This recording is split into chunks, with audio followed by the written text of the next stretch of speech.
Voilà, je me trouve devant le fameux célèbre fort Ghazi Mustafa, dit aussi fort espagnol. Donc le Bozo Kébir, bien fort espagnol, a été donc le témoin des principaux événements historiques qu'a connu Djerba, de l'Antiquité jusqu'à l'époque moderne, en passant par la période médiévale, qui fut la plus sanglante de son histoire. Alors, à l'origine, le fort était un ancien fortin et poste de garde construit par les Romains vers le IIe siècle sous l'empereur Tibère.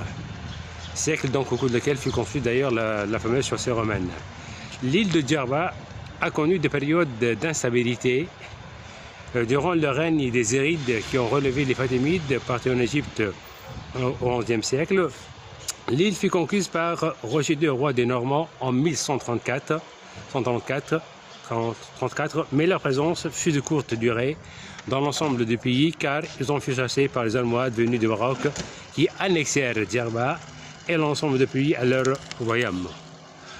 En 1248, Djerba fut de nouveau conquise, cette fois-ci par l'amiral d'Aragon et de Sicile, Roger de Loria, qui édifia le fort sur la côte nord de l'île, sur son emplacement actuel, sur les soubassements de l'ancien fortin romain qui date donc de l'Antiquité. Cette domination donc aragonaise durera jusqu'à 1335, date de sa prise par le sultan Hafsid Abou Yahya al-Mutawakkil.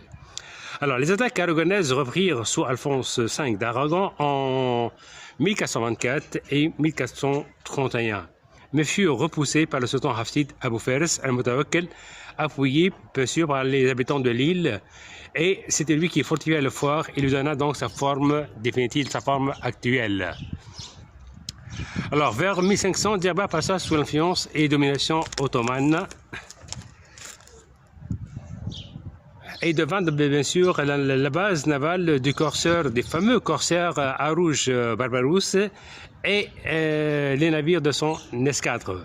De 1520 à 1524 et de 1551 à 1560, l'île bascula sous la domination et le contrôle des Espagnols sans véritable mainmise car elle redevient entre-temps base temporaire sous Khayr-Din Barbarousse de 1524 à 1551 et la principale base des corsaires ottomans conduite par Dracul Pacha qui fut surpris et bloqué dans un canal au large de l'île par l'amiral de Gênes, André Doria au service de Ferdinand Ier d'Aragon. Mais l'astucieux, bien sûr, Dracul Pacha arriva donc à s'enfuir pour revenir à la charge du fort des années plus tard. André de Doria occupa l'île et son fort et l'aménagea comme base de ses opérations vers Tripoli. Alors, la ligne donc la plus sanglante fut celle de 1960, notamment donc au mois de mai, une farouche bataille navale au large des côtes de Djerba opposée à la flotte turque conduite par Dracul Pacha à la flotte de l'amiral André Doria. Une bataille sanglante qui se solda bien sûr par une cuisante défaite espagnole. La flotte turque fit couler 30 navires espagnols. Le fort fut assiégé avec toute sa garnison et il fut pris d'assaut. Quelques 5000 matelots et soldats donc furent décapités et avec leurs crânes et ossements fut érigée une pyramide au bord de la plage à quelques dizaines de mètres d'ici du fort.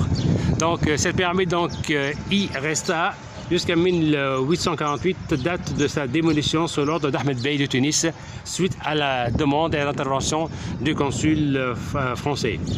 Sur justement l'emplacement de cette ancienne pyramide, bien de tours de crâne, fut édifié un monument commémoratif qui existe jusqu'à aujourd'hui et qui se trouve donc à quelques mètres d'ici.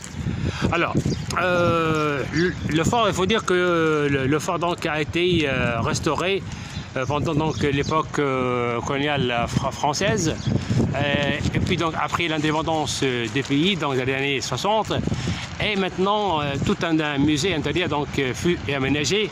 Dans les anciennes donc salles, on trouve donc l'exposition de pas mal de pièces archéologiques retrouvées dans le fameux site de Meninx situé sur sur la côte sud-est de Djerba, avec des pédestaux, des socles, des mini-statues, des stèles de l'époque pénique. Et on en trouve aussi donc des boulets de canon. Et puis aussi donc il y a une salle bien sûr à l'intérieur du fort, dédié justement, réservé à l'histoire même du fort. On y trouve donc pas mal donc de textes historiques et pas mal donc d'archives historiques concernant le fort. Bon, le nouveau donc c'est que tout récemment, il y a donc à peine quelques semaines, on a donc bordé justement le fort d'une très belle donc promenade pavée, voilà.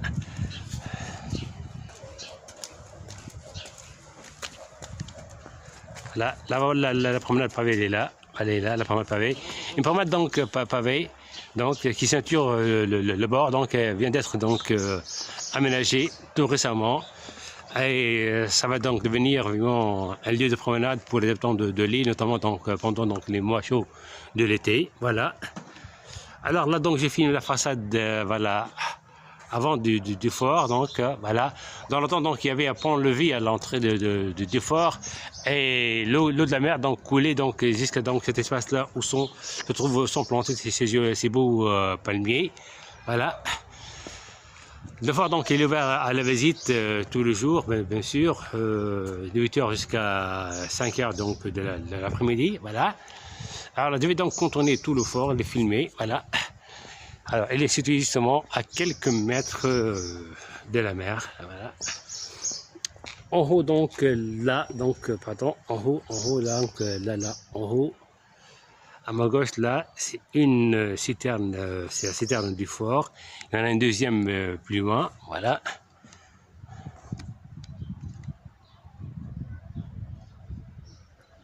Voilà. Une mer calme et paisible, c'est la marée basse là, voilà. La façade, donc la façade du fort, là voilà, voilà.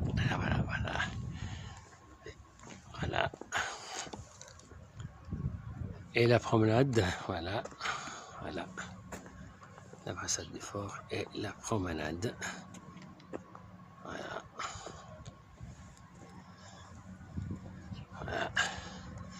Donc au fond donc c'est le port de pêche de Djerba et aussi donc il y a un port de plaisance et aussi la marina de Djerba, donc c'est un port de plaisance et bien sûr il y a la fameuse marina de Mtsouk, voilà. Et essayer donc de filmer que le fort là, voilà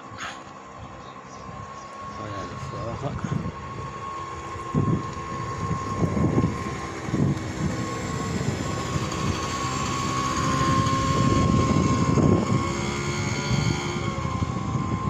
Alors, voilà.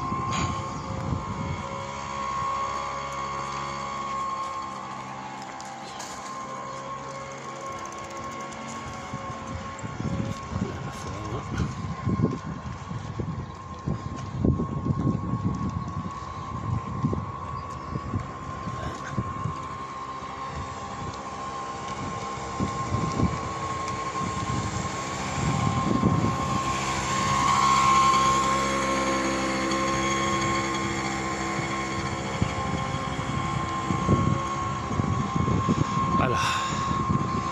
Justement le fort, bien sûr, c'est le théâtre en plein air de Djerba. Donc, qui vient d'être coiffé d'une très belle toiture là. Voilà. Ça donne donc un très beau ensemble là où je suis, la belle donc promenade de pavés, le fort, le théâtre et au loin donc le port de pêche, le port de plaisance et le complexe marina, voilà.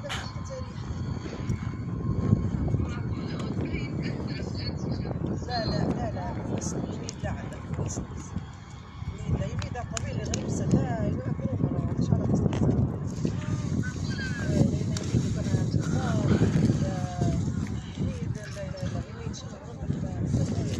Voilà, l'autre façade, les très belles coupoles là, ce sont les coupoles de l'ancienne mosquée de Sidi Saad. Il y avait même un minaret qui s'est écoulé donc, vers les années 50. Voilà, les photos donc, du fort nous montrent le beau minaret donc, justement de la mosquée Sidi Saad. Voilà.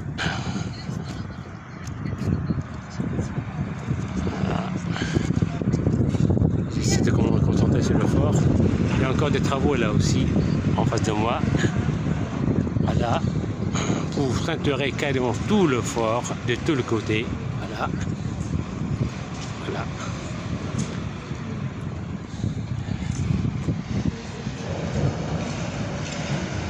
Le théâtre. Et on revient au fort. Voilà. J'essaie de me concentrer sur le fort. Voilà.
Du fort.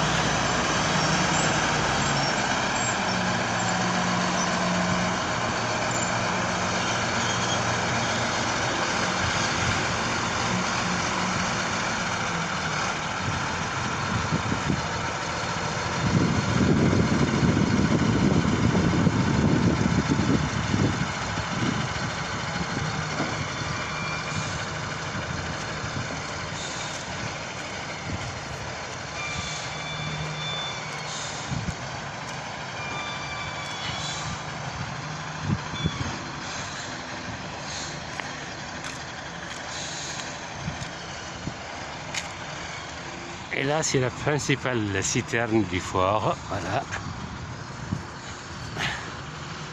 Voilà. Donc, tout cet espace, donc là, toute cette surface là, sert à recueillir justement les eaux pluviales et les acheminer vers les 4 citernes justement du fort. Il y en a donc une de ce côté, une deuxième au fond et une troisième de ce côté-là, voilà. Et là, vous avez donc une belle vue sur le théâtre, donc en plein air de Djerba et sur le fort, voilà. Voilà. Les travaux donc ne sont pas encore totalement achevés là, voilà. Ils sont en train donc de refaire la route là, là.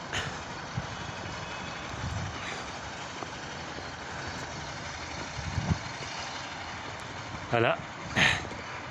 J'ai ici donc les 3 citernes du fort, les 3 ici. Il y en a 2, celle dans l'autre angle, la opposée. Et alors, une autre là, tout à fait au fond et à droite. Voilà. Je retrouve le fort. Voilà. Donc, je retrouve la façade principale du fort. Là, voilà. Il faut dire donc que ce fort-là n'est pas le seul sur le côte d'Herbiane. Il y a bien sûr un autre borge appelé Borge Lige, situé sur la pointe nord ouest de l'île. C'est un borge construit par Ali Pacha en 1745 et achevé par Hamoud Abesh à la fin du XIIe siècle. Il y a aussi le fort de Castillo, ou bien Borge Castillo, construit justement en 1289 par Roger de la Loria lors de sa conquête de l'île de Djerba. Voilà. Mais le principal fort, le mieux conservé, le mieux restauré, c'est bien sûr le fort Ghazi Mustafa, dit aussi fort espagnol. Voilà. Alors on voit donc là un ancien canon donc, qui remonte justement à l'époque du XVIe siècle, de laquelle donc j'ai parlé. Voilà. Et là c'est... Pardon, là ça va être...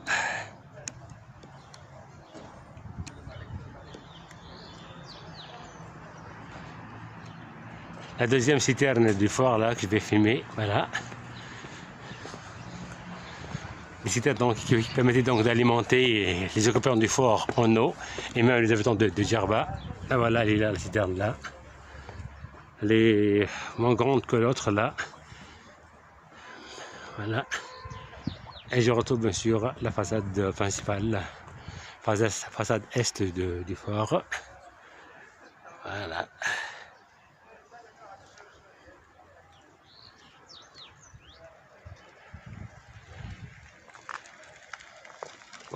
Voilà tout donc pour ce qui est du fort Ghazi Mustafa.